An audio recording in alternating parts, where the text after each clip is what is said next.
Class 11 के chemistry subject का आज का हमारा टॉपिक है डाल्टन का परमाणु सिद्धांत, डाल्टन्स एटॉमिक थ्योरी। तो चलिए इसे पढ़ना स्टार्ट करते हैं। इंग्लैंड के एक रसायन शास्त्र थे जिनका नाम जॉन डाल्टन था। उन्होंने सन 1808 में एक सिद्धांत का प्रस्ताव किया। वह सिद्धांत द्रव्य की संरचना, तत्व यौगिक मिश्रण और रासायनिक संयोग के नियम को सरलता व तर्कपूर्ण रूप से स्पष्टीकरण कर सकता है, ऐसा ही एक सिद्धांत का प्रस्ताव किया और उस सिद्धांत को उन्होंने डाल्टन का परमाणु सिद्धांत नाम दिया। तो यह सिद्धांत निम्नलिखित अवधारणाओं से मिलकर बना है। पहला, सभी द्रव्य बहुत ही सूक्ष्मतम कणों से मिलकर बने होते हैं जिन्हें हम परमाणु कहते हैं। अर्थात द्रव्य या तो वो तत्व यौगिक मिश्रण कुछ भी हो सकते हैं, वो बहुत छोटे छोटे कण से मिल करके बने होते हैं और उन छोटे छोटे कणों को ही हम परमाणु या एटम कहते हैं।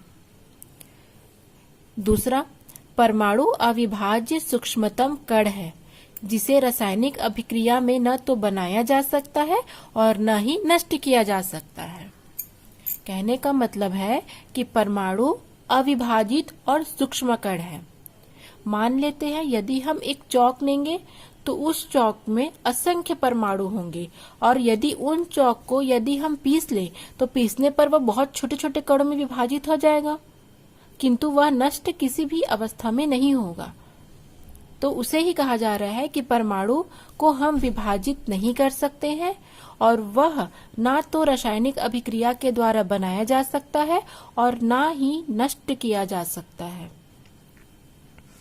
तीसरा, दिए गए तत्व के सभी परमाणुओं के द्रव्यमान और रासायनिक गुणधर्म समान होते हैं। तत्व किसे कहेंगे?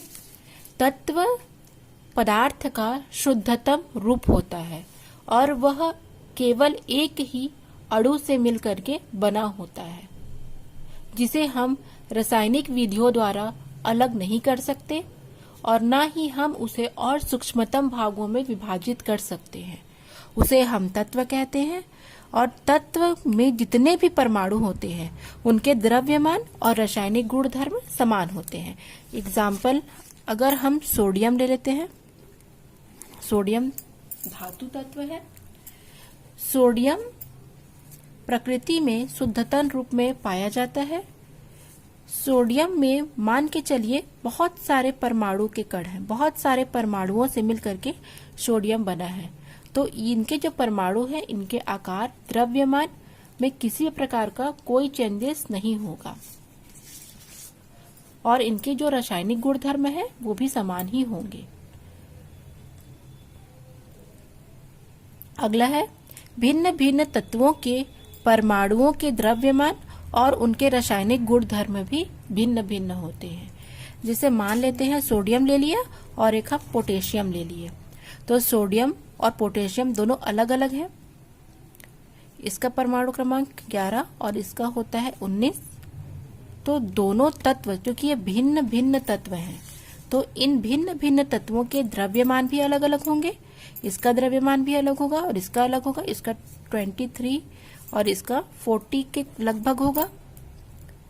तो दोनों के जो परमाणु द्रव्यमान है और दोनों के जो रासायनिक गुणधर्म है ये दोनों क्या होगा?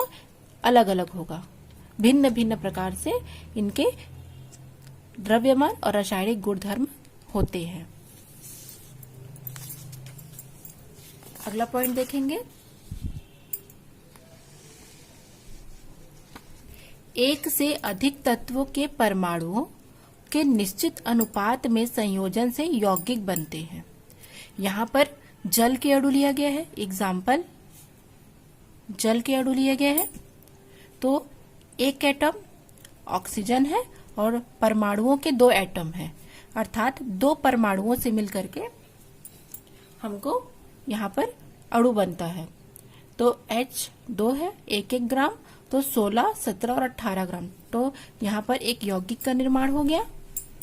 ये ऑक्सीजन है और ये H2 है, तो H2O एक यौगिक का निर्माण हो गया। तो एक से अधिक तत्वों के उनके परमाणुओं को अगर हम निश्चित अनुपात में मिलाएंगे तो उससे क्या बनता है? उससे यौगिक बनता है। अगला है किसी भी यौगिक में परमाणुओं की सापेक्ष संख्या एवं प्रकार निश्चित होती है। किसी भी यौगिक में यदि परमाणु है तो उनकी जो संख्या है या उनका जो अनुपात है वो एक प्रकार से निश्चित ही रहता है।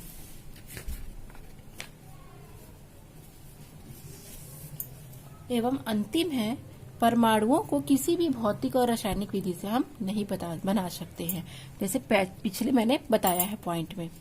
अब हम इन सिद्धांत की कुछ सीमाएं हैं उससे देख लेते हैं।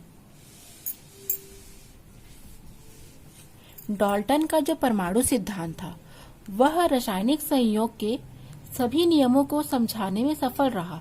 केवल एक नियम गैलू-सॉक का आयतन संबंधी जो नियम होता है उसे ही वह नहीं समझा सका। उसे समझाने में यह पूरी तरीके से विफल रहा। क्यों विफल रहा? क्योंकि रासायनिक संयोग के जो चारों नियम थे वो गैस पर आधारित नहीं थे, लेकिन गैलू-सॉक का जो नियम है वो गैस आयतन संबंधी नियम था।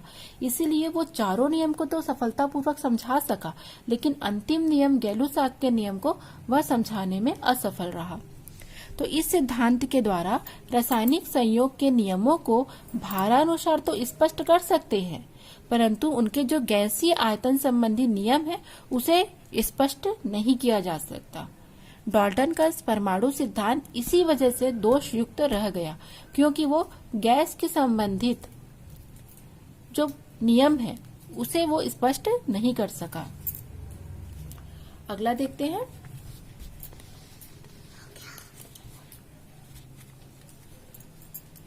इस सिद्धांत के द्वारा विभिन्न तत्वों के परमाणुओं के द्रव्यमान, उनके आकार और उनकी जो संयोजकता होती है उनमें जो भिन्नता या अंतर पाया जाता है उसका स्पष्टीकरण यह सिद्धांत नहीं कर पाया।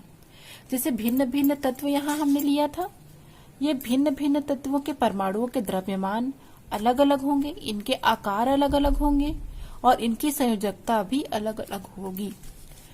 तो इसका स्पष्टीकरण डाल्टन का परमाणु सिद्धांत नहीं कर पाया। जैसे यहाँ पर दो भिन्न भिन्न तत्व हैं, इनके परमाणु का क्रमांक अलग है, इनका द्रव्यमान अलग है और इनकी संयोजकता भी अलग अलग होगी। तो इसका स्पष्टीकरण इस नियम द्वारा नहीं किया जा सका। समान या भिन्न तत्वों के परमाणुओं क्यों आपस में संयोग करके अणु या संयुक्त परमाणु बनाते हैं, इसकी व्याख्या भी यह सिद्धांत नहीं कर सका। समान तत्वों के मिलने से अणु बनते हैं, अणु भी समपरमाणुक विषमपरमाणुक होते हैं, और भिन्न भिन्न तत्वों के मिलने से भी अणु या संयुक्त परमाणु बनते हैं। तो उनकी जानकारी या उनका स्पष्टीकरण इस सिद्धांत के द्वारा नहीं हो पाया। अगला है, अणुओं में परमाणुओं के बीच उपस्थित बल की प्रकृति किस प्रकार की है? उनमें कौन से प्रकार के बल पाए जाते हैं जिनसे परमाणु आकर्षित होकर के एक दूसरे के पास बंधे रहते हैं और जिससे पदार्थ ठोस, द्रव और गैसीय अवस्था में पाया जाता है? इस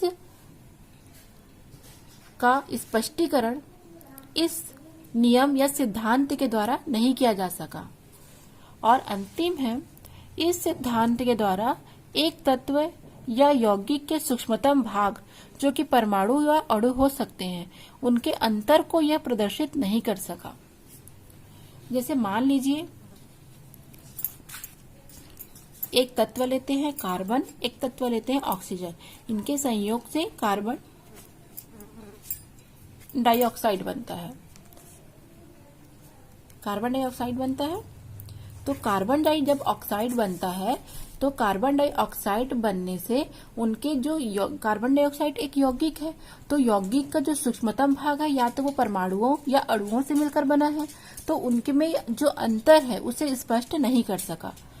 तो आपका ये सिद्धांत और उसकी सीमाएं कंप्लीट होता है। ये एक इम्पॉर्टेंट टॉपिक है। एग्जाम में डाल्टन का परमाणु सिद्धांत और उनकी सीमाओं को पूछा जाता है। आप इसे नोट्स बना लेंगे और याद कर लेंगे।